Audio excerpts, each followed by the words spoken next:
ನಮ್ಮ ನಾಡಿನ ಹೆಮ್ಮೆಯ ಕನ್ನಡಿಗರಿಗೆ ನೆಲ, ಜಲ, ಭಾಷೆ, ಸಂಸ್ಕೃತಿ ಬಗ್ಗೆ ಭಾರಿ ಅಭಿಮಾನವಿದೆ. ಕನ್ನಡ ತಾಯಿ ಭುವನೇಶ್ವರಿ ಮಕ್ಕಳು ನಾಡು ನುಡಿ ವಿಚಾರದಲ್ಲಿ ಹೋರಾಟಕ್ಕೆ ಸದಾ ಮುಂದು. ಆದರೆ ಹೋರಾಟಗಳಲ್ಲಿ ಭಾಗಿಯಾದವರ ಮೇಲೆ ಹಲವು ಕೇಸ್ಗಳಿವೆ. ಆ ಕೇಸ್ಗಳನ್ನು ರಾಜ್ಯ ಸರ್ಕಾರ ಹಿಂಪಡೆಯಲು ಮುಂದಾಗಿರುವುದು ಕನ್ನಡ ಹೋರಾಟಗಾರರಿಗೆ ಮತ್ತಷ್ಟು ಶಕ್ತಿ ತುಂಬುವಂತಿದೆ. ರಾಜ್ಯೋತ್ಸವದಂದೇ ಕನ್ನಡ ಹೋರಾಟಗಾರರಿಗೆ ಸಿಹಿ ಸುದ್ದಿ. ಕನ್ನಡ ಹೋರಾಟಗಾರರ ಮೇಲಿರೋ ಕೇಸ್ಗಳು ವಾಪಸ್. ನಾಡಿನೆಲ್ಲೆಡೆ 70ನೇ ಕನ್ನಡ ರಾಜ್ಯೋತ್ಸವ ಸಂಭ್ರಮ ಮನೆ ಮಾಡಿದ್ದು, ಎಲ್ಲೆಡೆಯೂ ತಾಯಿ ಭುವನೇಶ್ವರಿ ತಾಯಿಯ ಆರಾಧನೆ ಮಾಡಲಾಗಿದೆ. ರಾಜ್ಯ ಸರ್ಕಾರದಿಂದಲೂ ಪ್ರತಿ ವರ್ಷದಂತೆ ಕನ್ನಡ ರಾಜ್ಯೋತ್ಸವವನ್ನ ಅದ್ದೂರಿಯಾಗಿ ಆಚರಣೆ ಮಾಡಲಾಯಿತು.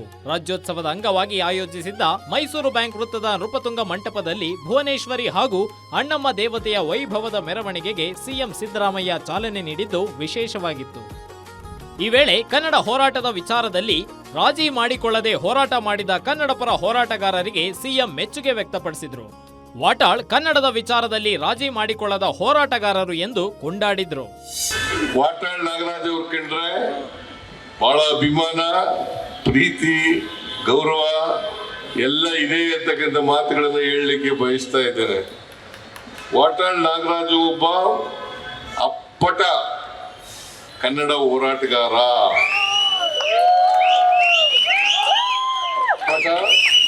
ಕನ್ನಡ ಹೋರಾಟಗಾರ ಯಾವುದೇ ರಾಜಿ ಇಲ್ಲದೆ ಇರ್ತಕ್ಕಂಥ ಮನುಷ್ಯ, ಕನ್ನಡದ ಪರ ಇರ್ತಕ್ಕಂಥ ಹೋರಾಟಗಾರ ಯಾರು ಇದ್ರೆ ಅವರು ವಾಟಾಳ್ ನಾಗರಾಜ್ ಅವರು. ಕನ್ನಡ ನೆಲದಲ್ಲಿ ಬದುಕು ಕಟ್ಟಿಕೊಂಡ ಪ್ರತಿಯೊಬ್ಬರೂ ಕನ್ನಡದ ವಾತಾವರಣವನ್ನ ಗೌರವಿಸುತ್ತಾರೆ. ಕನ್ನಡ ನೆಲದಲ್ಲಿ ನಾವು ಕನ್ನಡದಲ್ಲೇ ಮಾತನಾಡುತ್ತೇವೆ ಎಂದು ಶಪಥ ಮಾಡೋಣ ಎಂದು ಸಿಎಂ ಸಿದ್ದರಾಮಯ್ಯ ಕರೆ ನೀಡಿದ್ರು. ಹಾಗೆ ನಮ್ಮ ಭೂಮಿ, ನಮ್ಮ ನೆಲ, ನಮ್ಮ ಜಲ, ನಮ್ಮ ಭಾಷೆ ಎನ್ನುವ ಅಭಿಮಾನ ಮೂಡಬೇಕು. ಹೀಗಾಗಿ ಕನ್ನಡದ ನೆಲ ಜಲದ ವಿಚಾರದಲ್ಲಿ ರಾಜಿ ಮಾಡಿಕೊಳ್ಳದೆ ಹೋರಾಟ ಮಾಡಿದ ಹೋರಾಟಗಾರರ ಮೇಲೆ ದಾಖಲಾಗಿರುವ ಪ್ರಕರಣಗಳನ್ನ ಹಿಂಪಡೆಯುವುದಾಗಿ ಸಿಎಂ ಸಿದ್ದರಾಮಯ್ಯ ಘೋಷಣೆ ಮಾಡಿದ್ರು. ಈ ಮೂಲಕ ಕನ್ನಡ ರಾಜ್ಯೋತ್ಸವ ದಿನದಂದೇ ಕನ್ನಡ ಪರ ಹೋರಾಟಗಾರರಿಗೆ ಸಿಎಂ ಸಿಹಿ ಸುದ್ದಿ ನೀಡಿದ್ದು 70ರ ರಾಜ್ಯೋತ್ಸವದ ವಿಶೇಷವಾಗಿತ್ತು. ನಿಮ್ಮೆಲ್ಲರಿಗೂ ಕೂಡ ಕನ್ನಡದ ಪರ ಹೋರಾಟ ಮಾಡ್ತಾ ಇದ್ದೀರಿ. ನಿಮ್ಮ ಹೋರಾಟವನ್ನ ಮುಂದುವರಿಸಿ, ನಿಮ್ಮೆಲ್ಲರಿಗೂ ಕೂಡ ಶುಭವಾಗಲಿ ಅಂತಕ್ಕಂಥ ಮಾತುಗಳನ್ನು ಹೇಳಲಿಕ್ಕೆ ಬಯಸ್ತಾ ಇದ್ದೇನೆ.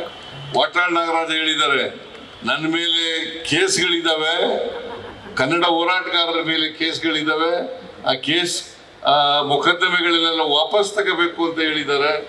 ವಾಪಸ್ ತಗೊಳ್ತೇವೆ ಅಂತಕ್ಕಂಥ ಮಾತುಗಳನ್ನ ಕನ್ನಡ ರಾಜ್ಯೋತ್ಸವದಂದೇ ಕನ್ನಡದ ನೆಲ, ಜಲ, ಗಡಿ ವಿಚಾರವಾಗಿ ಹೋರಾಟ ಮಾಡಿದವರ ಮೇಲಿನ ಕೇಸ್ಗಳನ್ನ ಸರ್ಕಾರ ಹಿಂಪಡೆದಿರೋದು ಕನ್ನಡ ಪರ ಹೋರಾಟಗಾರರಿಗೆ ಮತ್ತಷ್ಟು ಶಕ್ತಿ ನೀಡಿದಂತಾಗಿದೆ. ವೀರೇಶ್ ದಾನಿ, ಪೊಲಿಟಿಕಲ್ ಬ್ಯೂರೋ, ಗ್ಯಾರಂಟಿ ನ್ಯೂಸ್.